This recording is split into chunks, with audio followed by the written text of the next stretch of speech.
Hey adventurers, welcome to the crew. I'm Sea Lord Janda, and this is my Let's Play of Pillars of Eternity. We've just fought our way through the Iron Flail fort as we continue to make our way through the White March 2 expansion, and we're about to talk to the commander of this Rayad Saren expedition. His negotiating position a little bit. Oh, nice cell. Enough! I've had my fill of... What's this? Sup, Adaryc? Steady, men. Our guest has arrived. The Iron Flail commander is a younger man, lean in build. His brown hair is unkempt, his eyes fevered. At his feet is a grate set over what appears to be a pit. You hear a smattering of anxious cries rising from the cell as the commander steps forward. All that chaos outside. For an instant, I believed you, woman. His boot comes down hard on the grate. But he's only a common assassin. Oh, well, I'd prefer to settle this peacefully. I'm sure you would, now that you're here. Buddy, I just killed your whole army, pretty much. I don't know what you think you're gonna do. You want to talk? Set down your... Derek's words die in his throat, his expression frozen mid-snarl. It isn't clear what's happened. Not until you start to feel it, too. Unbidden, your senses drift as if you'd reached out toward a source of essence. You feel an ache in your chest, an almost painful sensation of being pulled forward. A sudden wave of memories floods your mind, clear as the day they formed. You see Odima's campsite, ravaged by the Beowick, the halls of Cadnua. The caverns beneath the keep, the stone around you bellows warnings in a dead language. Deeper still, a fanged maw parched like a wound in the world. The images wash over you, tracing lives and emotions from 100 different times and places. Not all are your own. Slowly, you become aware of the sensation of being watched. Reach out. You direct your senses, tracing the invasion to its source. Adaryc. Conviction burns through him, bright as a brazier. For an instant, you share in his emotion, and a sourceless desperation rattles about your skull. Absent context, the fragments of memory you see are just images. A small house across a field of vibrant purple flowers. A sea of armored kith and flapping banners waiting on your command. There's an uncomfortable moment where you feel your twinned awareness turning in on itself, and then the connection is severed. Now, that's never happened before. You're the Watcher at Cadnua? They said he was a senile hermit. Merveld's dead. Cadnua's mine now. Why have you come? Why now? Well, you see lost souls too? Yes, I see them. Your butcher's work clings to you. Derek's voice is flat, his posture tense. I take it they don't have the best reputation in Rayad Saris? Does everyone in the Deerwood boast of their afflictions? The brief quiet that follows, Derek looks very tired, but he doesn't lower his sword. I don't usually read living memories so clearly. That felt like a cipher reading. I wouldn't know. Perhaps we simply worsen each other's condition. The prospect seems to trouble him. What is it? You're ashamed, why? It's hardly something to be proud of. Look to your own sins, Watcher. I'll not share mine. You as tired of listening to dead people as I am? You add to their number by the day. Does it not strike you as a fitting punishment? Well, I thought all the other watchers were mad. That wouldn't bode well for you, would it? Derek's tone is irritable, but he watches you with weary interest. I've a firm grip on my senses, whatever you believe. The Watcher's curse is many things, but if it promised madness, I would not have taken command of the Iron Flail. Well, you might The have. memories I saw, some of them couldn't have belonged to you. You're awakened, aren't you? Aye. Are you? No, of course not. Derek studies you with grim fascination. You know of any cure? Derek stares at you. Eventually he gives a slight shake of the head. It seems a terrible thing to be awakened and a Watcher both. I'm sorry. Alright, enough about that. Yes, we were in the middle of something, I believe. Yeah, I came to find out what happened to the delegates. The delegates? You tore through my camp, killed my men for them? Well, I would have done things another way if I could have. You could have turned around. If not for the delegates, all of this could have been avoided. Stalwart sent delegates to discuss terms of peace. I offered them the opportunity. I was generous. Adaryc paces a few steps before he gets hold of himself. Look, if his terms of peace involved handing over Durgan's battery, they were obviously going to turn that down flat, so I don't think he was very generous. But Stalwart sent soothsayers, not diplomats, to frighten us with stories of the moon going dark, the earth shaking. Okay, well, that doesn't sound impressive. I would speak to the people who have seen these wild visions to compare notes. Oh, Zahwa. It's true! It's all true! The waves will swallow us all! Alright, unhelpful. A shrill voice suddenly rises up from the pit. Adaryc stomps down angrily on the bars, drowning her out. What do you want with Stalwart, anyway?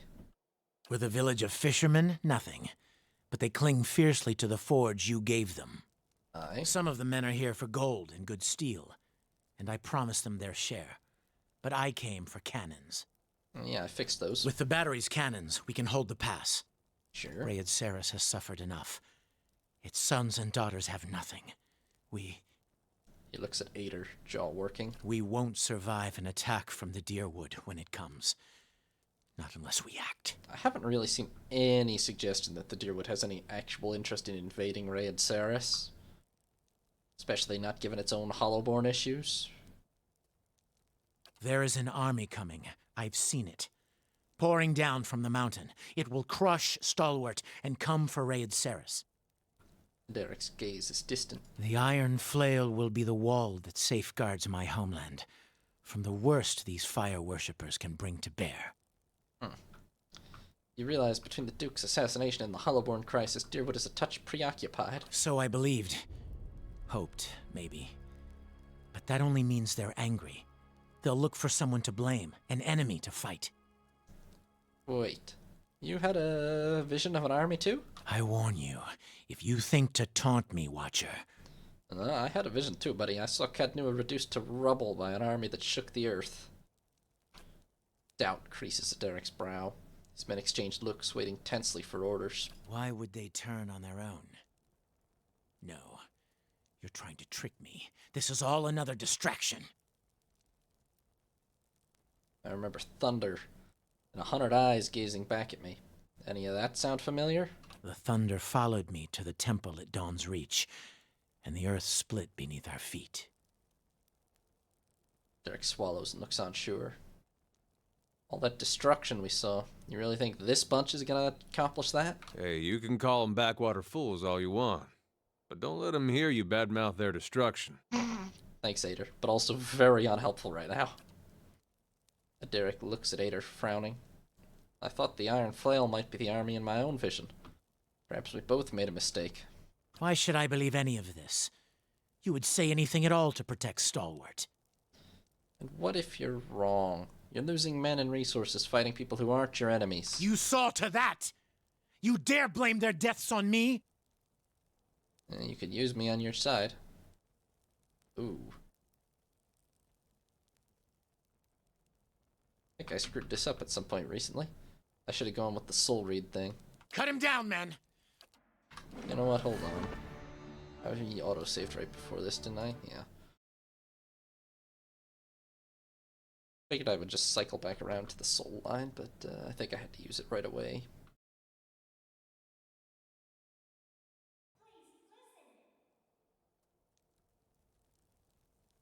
I'd rather make Enough! peace with this guy if possible. I've had my fill of... He's a little crazy, What's but... this? Steady, men. Our guest...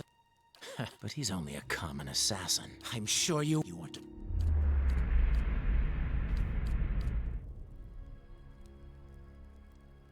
You're... Why have you come? Why now?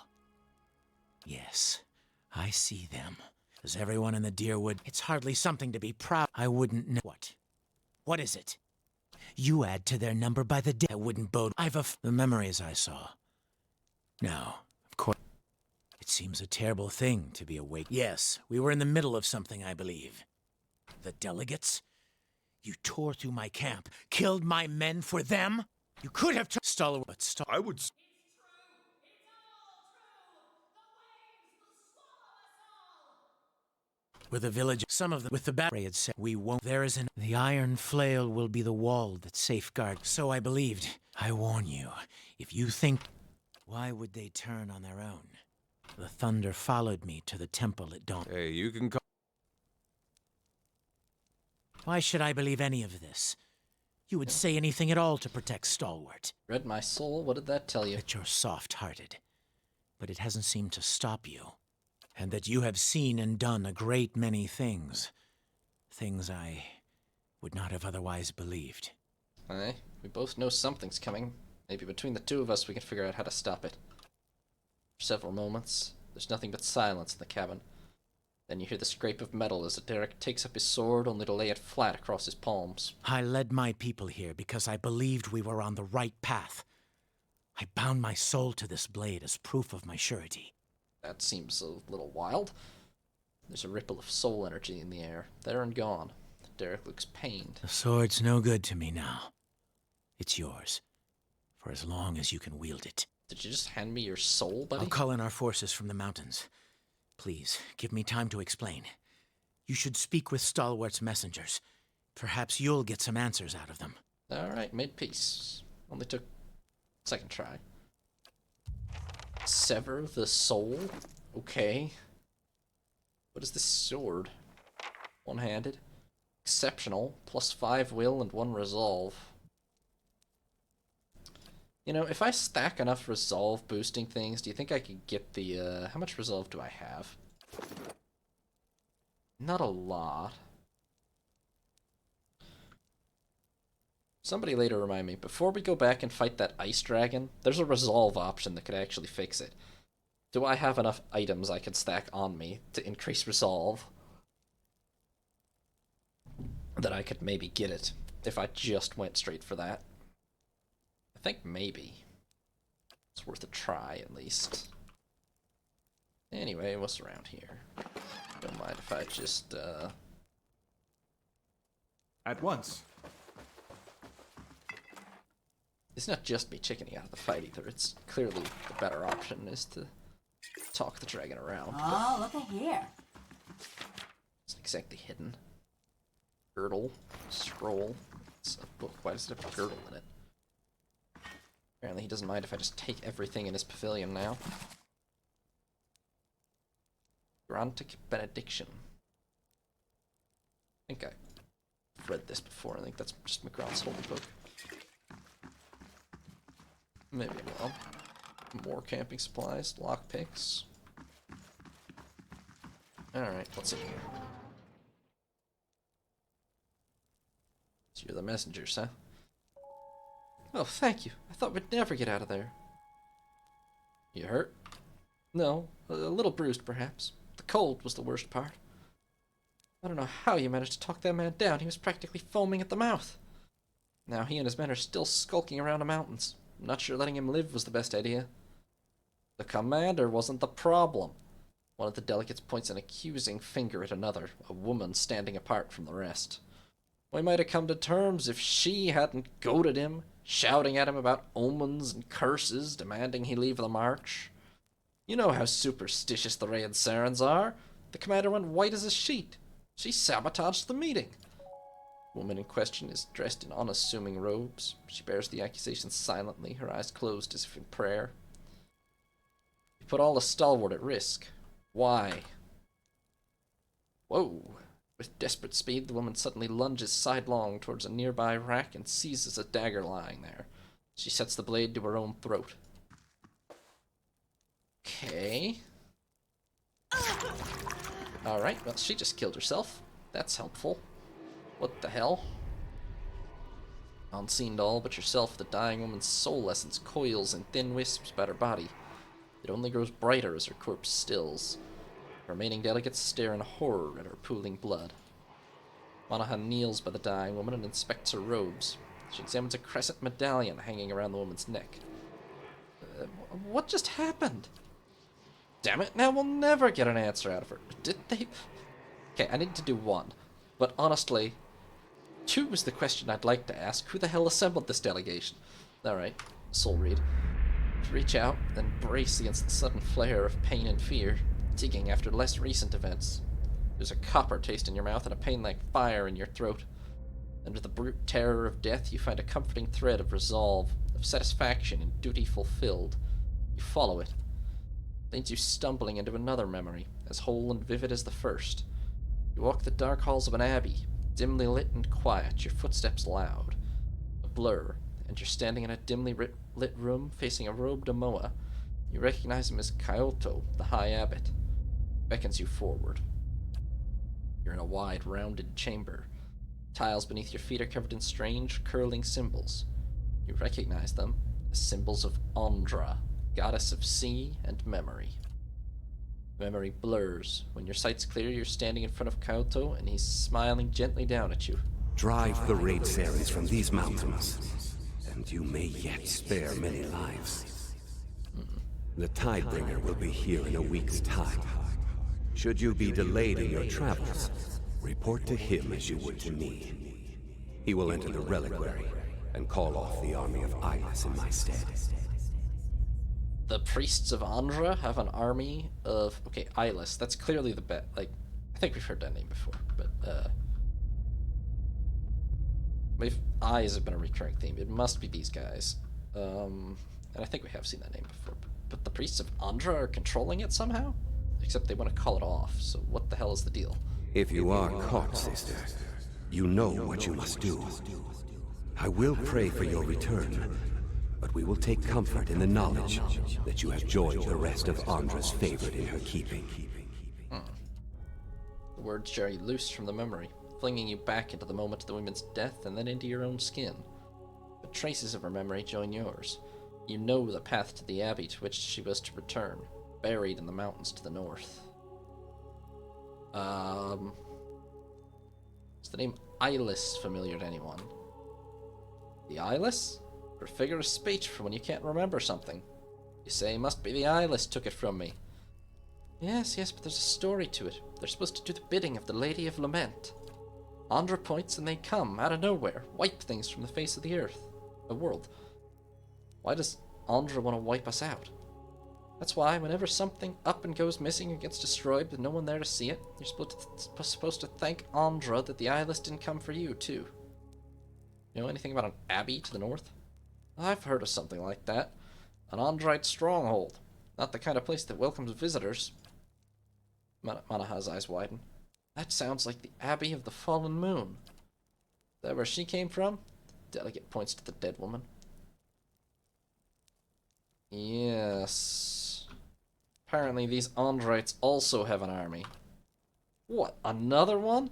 Gods, it feels like everyone on Eora's after the battery now. Probably, it's a precious, priceless resource. But why would these Andrites want the raid Sarens out? I doubt it's for Stalward's benefit. Competition, maybe? Well, they're up to something, and I'm gonna get to the bottom of it. You do mean to go to this abbey, be careful. There have been stories about traders wandering north and getting scared off or even killed by strange guards. That's the place, all right. They're a secretive bunch. Suppose you could always try to sneak in? I doubt you'll be welcome otherwise. Oh, and I'll be welcome if I sneak in? Okay. Sounds like this Tidebringer would be. Welcome, I mean. Maybe I can convince them I'm the one they've been waiting for. I hope so. I imagine the abbey is heavily guarded. A sudden, deafening crash from outside makes the delegate jump, startled. A rumbling like thunder follows. You hear further sounds of smashing timbers, panicked screaming. Oh, hell, they're here, aren't they? I don't think this is a vision. Oh, no. What's happening? I thought you took care of the soldiers. Yeah, I did. This is something else.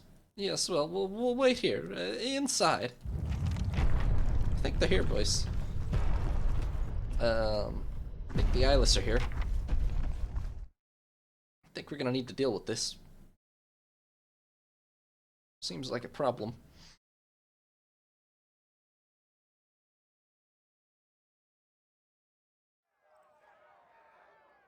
Oh, that's very large.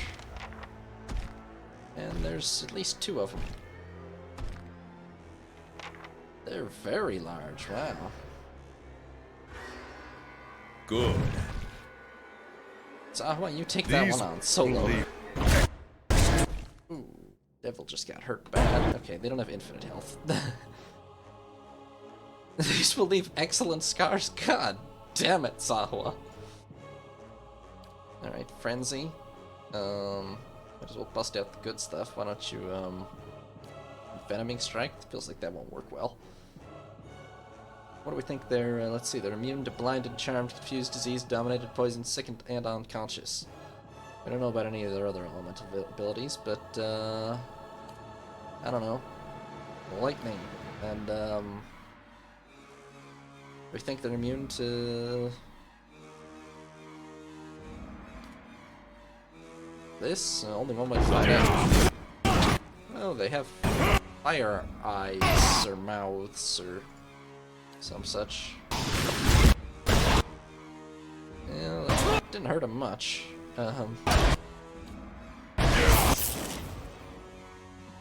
Keep hitting stuff, huh? Okay, do we have good single targets? I mean, we can try this. Try to killing bolt this one. See how hard it is to hit. Oh, it's on its knees.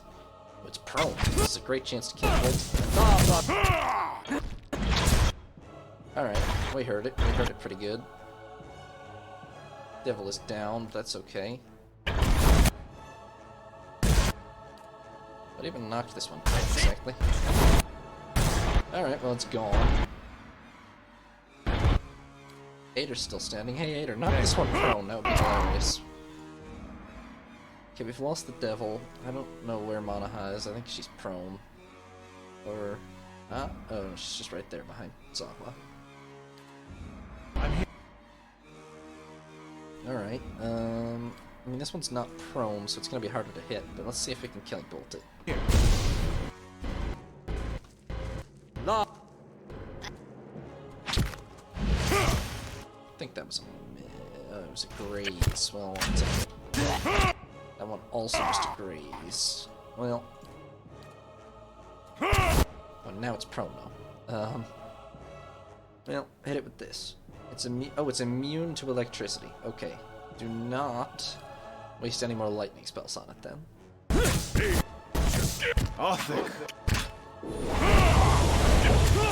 Not immune to crush, but didn't do that much.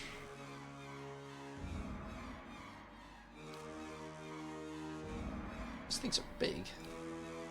Real big. Also real dead. That's two. If there's a whole army of them, we're gonna have a problem. As the last Maeg folk falls, a tide of essence sweeps through the ether. It washes over you, and you find yourself in the memories of the Eyeless.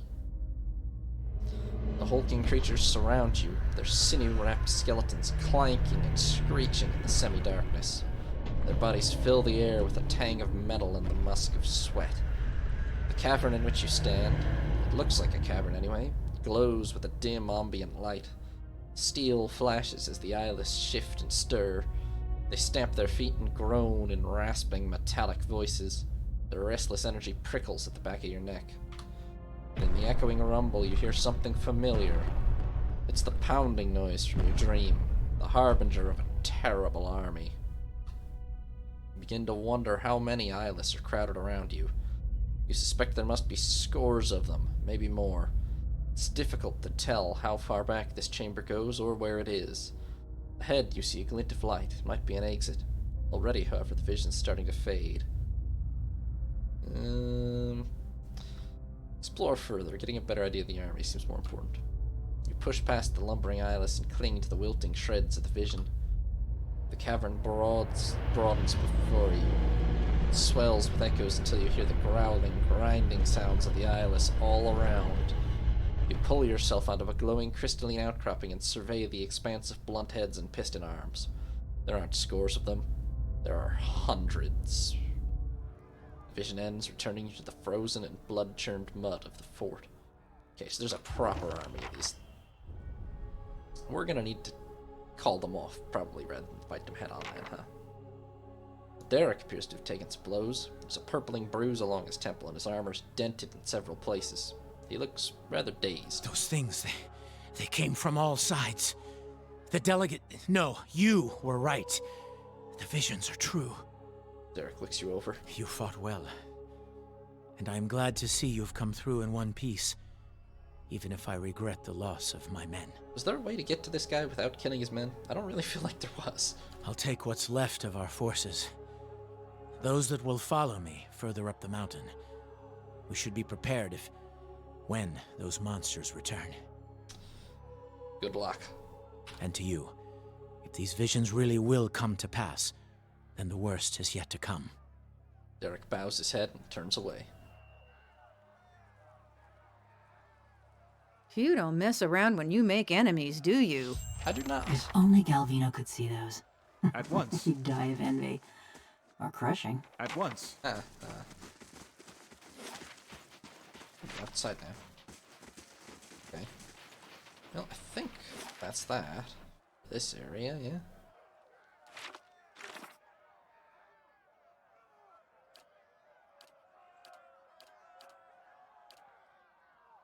Yeah. Find out. Yeah, we need to get to the Abbey of the Fallen Moon. Can we travel to it now? We can. Okay. Well, that's gonna be where we head next. Let me check here. Though backed by the money and spies of two valiant dukes, Kana had difficulty cracking the Glanfathan's astronomer's code. Many of the Glanfathans who initially appeared helpful turned out to be saboteurs who believed that outsiders could not be trusted with Glanfathan secrets. A series of ambushes and difficult chases through our Glanfath eventually brought Kana face to face with the great-great-granddaughter of one of the Orlan astronomers who predicted the Lover's Tide. She threatened to destroy the key to translating the cipher, but Kana was able to negotiate a limited translation of the key astronomical information. In the end, the Valiant Dukes were a bit disappointed, as they had hoped to learn additional secrets of Glanfathan astronomy. However, even in the information Kana recovered was fascinating to Valiant astronomers. Constellated Cloak. Dimensional Shift and Reflex plus 12. Why do I lose so much to bandits? I have 50 security. I feel like that's really high.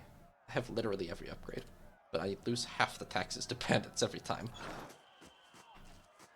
Oh well. Let's have a rest.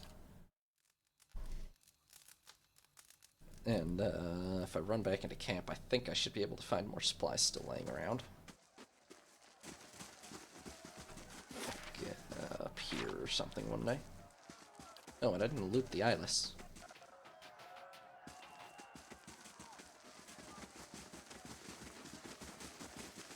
Really, it's like they should be looted. Oh, all they've got is vessel flesh and binding copper. Damn constructs. Are they vessels? If they're vessels, then please, somebody... I need to go get Palestina and her sword. Straight away. I didn't pay enough attention. But if they are vessels, then the sword with the 10% chance to disperse vessels on any hit would be really damn good. Alright, well, next time we will hit... Oh, I should talk to Manaha. I guess we should be flattered that someone sent those things after us. But I would have preferred a card. She wipes a slick of gore from her neck, sniffs at her blood-streaked hand, and shrugs. I'd heard rumors of the Eyeless, but I always thought that name was a metaphor. Though I would have called them Mace Hands of Doom, if anyone had asked me. Non-committally. No, it's a pretty great... I would rather call them Mace Hands of Doom, honestly. Pretty good. So this is the mysterious army you've been dreaming about, huh? It's a wonder you're getting any sleep. Yeah, that's why we're going to the Abbey. I'm regretting all of my decision-making up to this point. Still, I guess a suicidal plan is better than none. Thought you'd be happy. You've been looking for the Abbey for a long time, no? I know, it's just... She grumbles with exasperation. Well, knowing that I'm finally close to getting rid of this memory, it feels like it's crowding my head that much more. She paces and locks her fingers into her hair. It's been with me for decades. Driven me halfway across the known world. She throws her hands up. Yeah. Maybe you need to get it off your shoulders. You're right. Take your It time. was a war. Centuries ago, before Adaryc unification. She folds her hands in front of herself. I was a soldier then. Led a campaign across the northern forests to subdue some of the outlying Kulklan villages. Brutal work. Go on. Lost a third of my forces to the forest, and another third to the elven scouts hiding in it. By the time we reached the first village, we'd crushed their defenses, and they'd bled us. She shakes her head. Wasn't much more than children and the elderly left. but they spit on us when we marched into town. Scowl twists her face. Her eyes are cold. The village elders surrendered and offered us lodging in the old meeting hall. And when the sun set, they tried to burn it down around us. She closes her eyes. They barely got a flame going, but that wasn't the point. And to make an example of them? In their defiance, I saw months more of pointless, bloody battle as we fought for the rest of the region. I had to break them. And I had to send a message to the rest of the villages. Her hands shake as she raises them to cover her face. So I nailed every last one of them to the trees around the town and left them there to die. What happened then? I never remembered more. She shrugs. Eventually, Adaryc and Culklin united. The gentlefolk forgave each other for what they'd done to each other's people. So you killed them to prevent more fighting. That's what I kept telling the troops. She's quiet for a long time before she speaks again. But if I'm honest, I was angry. I wanted to see pain. And I wanted to be the one holding a blade. Been a mercenary and a pirate in this life. Is that so different? I've done my share of fighting these 40-odd years. But I've never drawn my blade just to watch someone bleed. And I've never drawn it on someone who didn't have his own in hand. Well, you'll be rid of it. I know the other options are just basically patronizing. You'll be rid of this soon. Anyway, we should get going. She shoulders her pack and you catch a glimpse of something unusual in it. A thick roll of cloth bound by leather. What's that? Something I've been saving for better days. She tucks it away. Alright, let's go. Okay, so, yep. Next time, we will head on up to the Abbey of the Fallen Moon. I'm gonna leave off there for now. Thank you all very much for watching. Hope you all have a nice evening. This is Sea Lord Janda, signing off.